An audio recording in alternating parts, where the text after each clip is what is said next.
Assalamualaikum warahmatullahi wabarakatuh. Halo teman-teman, kembali lagi di Podcast Harmoni bersama saya Ayu Arita. Teman-teman, pemerintah Kota Kediri terus berkomitmen untuk memberikan pelayanan yang terbaik bagi masyarakat.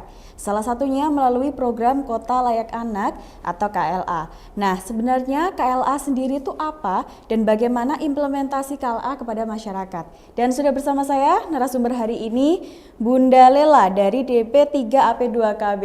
Selamat pagi Bunda. Pagi, Assalamualaikum. Waalaikumsalam. Dan Kak Alis dari Forum Anak Kota Kediri. Selamat pagi Kak. Selamat pagi. Alhamdulillah sehat ya ini? Alhamdulillah. Nah Bunda, kita ingin tahu nih ya, sebenarnya arti dari Kota Layak Anak itu seperti apa Bunda? Monggo. Kota Layak Anak itu suatu sistem pembangunan yang menjamin pemenuhan hak anak dan perlindungan khusus anak yang dilakukan secara terencana, menyeluruh, dan berkelanjutan. Baik, berarti kan ada indikator ya Bunda di dalamnya. Nah kita ingin tahu indikatornya apa saja Bunda, monggo. Di KLA itu sebenarnya ada banyak indikator. Ada 24 indikator. 24 indikator itu perwujudan dari 7 klaster. Klaster apa saja itu? Ada 5 klaster utama dan ada 2 klaster pendukung. Klaster-klaster ini adalah implementasi dari konvensi hak anak. Nah, yang muda ini yang lebih hafal. Saya hafalnya itu di 2 klaster pendukung. Berarti Kak Alis ya? Iya, saya hafalnya cuma 2. Klaster untuk kelembagaan dan klaster untuk kecamatan dan kelurahan layak anak. Nah, 5 klaster ini mungkin Kak Alis bisa mengingatnya dengan mudah. Baik. Untuk 5 klaster utama ini yang tentunya merupakan bidang dari pemenuhan hak-hak anak. Di antaranya di klaster pertama ada hak sipil dan kebebasan, lalu di klaster kedua ada lingkungan keluarga dan pengasuhan alternatif, dan di klaster ketiga ada kesehatan dan kesejahteraan dasar.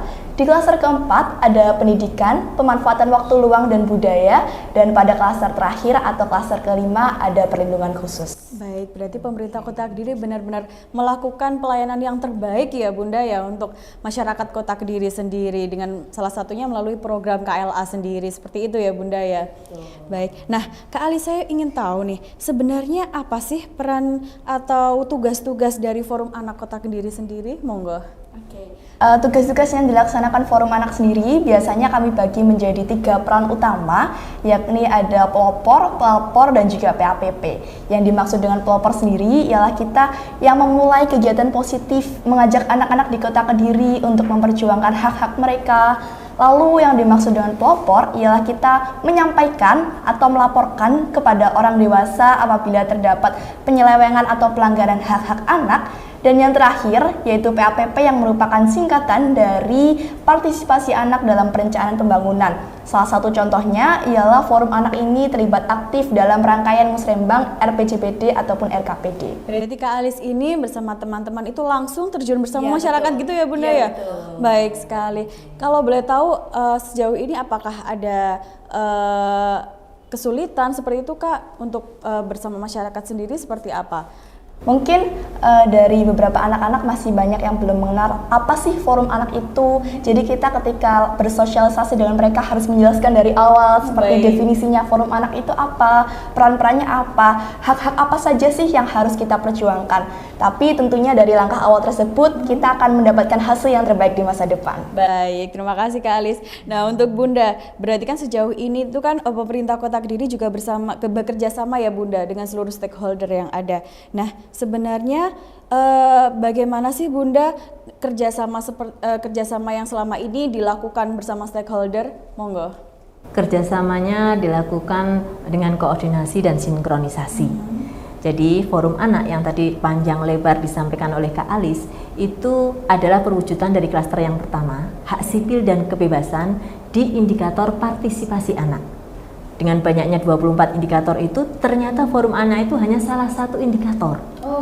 Nah, indikator yang lainnya apa? Indikator yang lainnya itu meliputi semua OPD terkait. Baik itu Dinsos, Dinkes, Diknas, BPPD, dan indikator-indikator untuk media massa ada namanya informasi layak anak.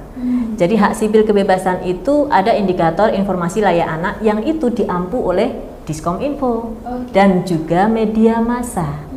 Nah, media massa ini bisa media massa yang memang murni dari swasta dan dari pemerintah. Dan ada juga stakeholder yang terkait. Di sini adalah stakeholder untuk pengasuhan alternatif anak. Kita tahu bahwa di yang tadi indikator pengasuhan itu, kita pemerintah itu masih terbatas mempunyai pengasuhan alternatif buat anak-anak yang rentan, anak-anak yang terlantar, anak-anak yatim piatu.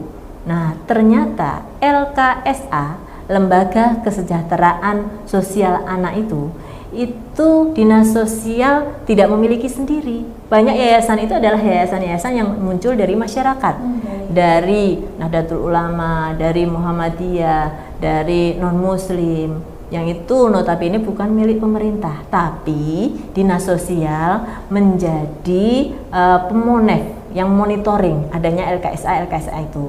Jadi ada stakeholdernya itu yang terkait dengan pemerintah, ada yang dari masyarakat, ada yang dari LSM juga. Kita mempunyai keterkaitan hubungan dengan yang namanya YLPA, Yayasan Lembaga Perlindungan Anak, yang ada di Kota Kediri, yang sudah lama berjuang untuk perlindungan anak.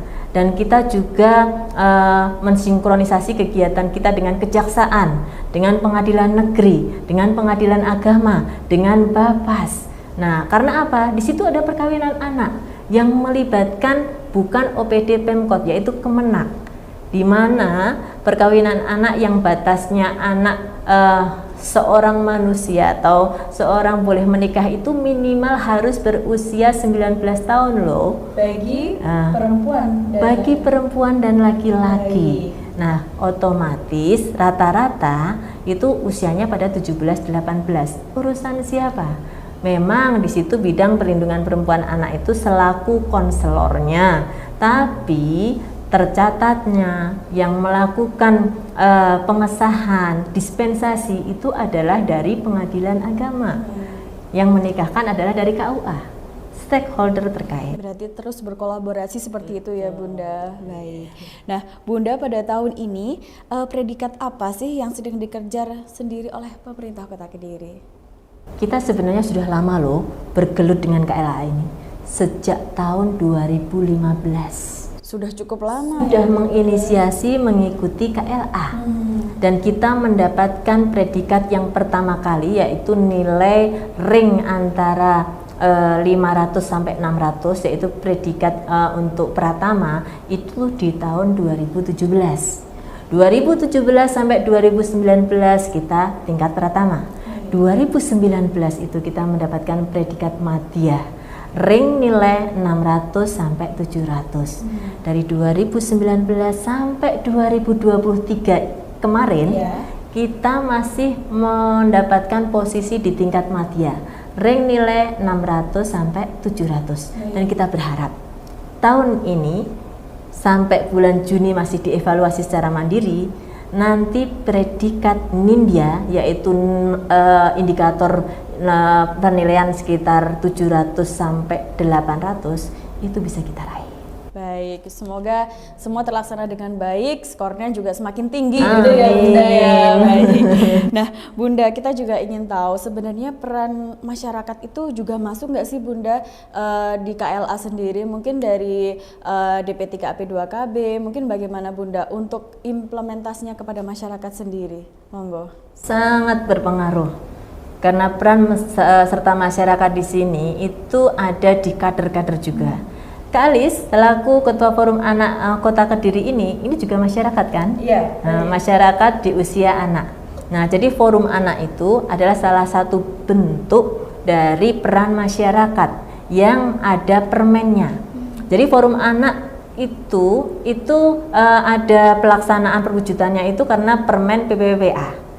Di situ disebutkan bahwa di indikator penilaian itu suatu kota dikatakan punya nilai maksimal itu kalau prosentase adanya forum anak di tingkat kelurahan, adanya forum anak di tingkat kecamatan, sekota atau sekabupaten itu 100%. Nilainya maksimal. Nah, di tahun 2023 kemarin kita itu masih 5 kelurahan yang mempunyai SK. Dan di tahun 2024 ini alhamdulillah Forum Anak Kelurahan Sekota Kediri itu sudah ada semua 100%. Kecamatan juga begitu. Nah, jadi Forum Anak itu seperti pemerintah juga berjenjang. Mulai dari kelurahan, kecamatan, kabupaten kota, provinsi, dan nasional. Kak Alis ini selalu berjejaring dengan Forum Anak di tingkat nasional dan provinsi. Berarti banyak temannya, banyak informasinya, seperti itu ya Kak Alis ya. Baik, nah Kak Alis saya juga ingin tahu nih, harapan Kak Alis nanti apa sih jika Kota Kediri berhasil menyabet KLA tingkat Nindya? Monggo. Harapan kami tentunya sebagai mewakili anak-anak dan Forum Anak Kota Kediri ialah ketika Kota Kediri mencapai pada predikat Nindya, tidak hanya sebagai predikat tapi juga terrealisasikan di kehidupan sehari-hari dan dilaksanakan secara terencana dan berkelanjutan, sehingga mungkin di tahun depan kita bersama bisa mendapatkan predikat yang lebih tinggi lagi dan lebih baik. Ya. Nah, Bunda, terakhir sebelum kita menutup podcast kita hari ini, pesan yang ingin disampaikan Bunda dari pemerintah Kota Kediri kepada seluruh masyarakat untuk mendukung terwujudnya KLA di Kota Kediri. Monggo. Alhamdulillah tadi sebenarnya clue-nya sudah ada di Kak Alis. Semoga predikat itu tidak hanya predikat, tapi predikat itu betul-betul membumi, menjiwai Kota Kediri itu. Jadi kalau masyarakat itu mempunyai peran sebagai kader, entah itu Satgas Perlindungan Perempuan Anak, entah itu kader kesehatan, entah itu kader PKK, entah itu kader PIK-R atau genre, Forum Anak. Nah, mereka itu melakukan upaya, keluhnya, finalisasinya bahwa semua yang mereka lakukan itu adalah untuk kegiatan positif anak. Karena kita tahu sekarang ini media sosial, lingkungan untuk circle-circle negatif buat anak itu sangat banyak sekali. Sangat berpengaruh gitu. Iya, tantangan anak untuk bisa berdaya, untuk mempunyai circle yang positif itu sangat banyak. Jadi monggo stakeholder terkait, masyarakat, anak-anak sendiri, ayo kita bersama-sama bergandeng tangan. Kita sama-sama menciptakan circle-circle yang positif, suasana wadah-wadah yang positif untuk anak, baik itu RBRA, ruang bermain yang ramah anak. Dari mulai pengelolanya, anak main di ruang bermain itu disambut dengan ramah, ada puskesmas ramah anak. Begitu masuk di puskesmas dilayani dengan ramah, ada RIRA, rumah ibadah ramah anak. Di masjid, di gereja, di pura, anak-anak itu merasa nyaman dan aman beribadah. Bukan dikasih ya semacam teguran-teguran yang bersifat keras yang membuat anak itu jadi malas beribadah. Jadi takut. Iya betul. Terus ada PISA, Pusat Informasi Sahabat Anak, yang ini mungkin bisa dikelola oleh Disarbus, oleh Kominfo, oleh layanan-layanan perpustakaan di mal-mal atau bagaimana anak ini menjadikan informasi itu yang sebagai layak anak. Nah, terus ada lagi, apalagi Kak Alis? Ada PKA ya Kak Alis ya, Pusat Kreativitas Anak. Jadi sanggar-sanggar, entah itu pencak silat, kesenian, terus tempat-tempat yang untuk bermain itu, yang untuk waktu luang itu menjadi pusat kreativitas anak yang bagus. Dan pastinya kita berharap semua anak di Kota Kediri aman gitu ya Bunda. Betul. Ya. Baik, dan mereka juga berkegiatan yang positif seperti itu. Betul. Ya. Baik, nah Bunda, kita juga berharap seluruh stakeholder dan juga masyarakat berkolaborasi sehingga nanti Kota Kediri menyambet tingkat Nindya seperti itu. Ya Rabbal Alamin. Terima kasih Bunda Lela dan Kak Alis atas waktunya. Kita boleh closing terakhir. Monggo, silakan. Oke, bagaimana kalau anak-anak di Kota Kediri ini terlindungi, maka Indonesia akan maju. Amin. Terima kasih Bunda. Siap. Dan teman-teman, demikian tadi podcast kita hari ini. Saya Ayu Ardita beserta kru yang bertugas mohon pamit undur diri dan wassalamualaikum warahmatullahi wabarakatuh.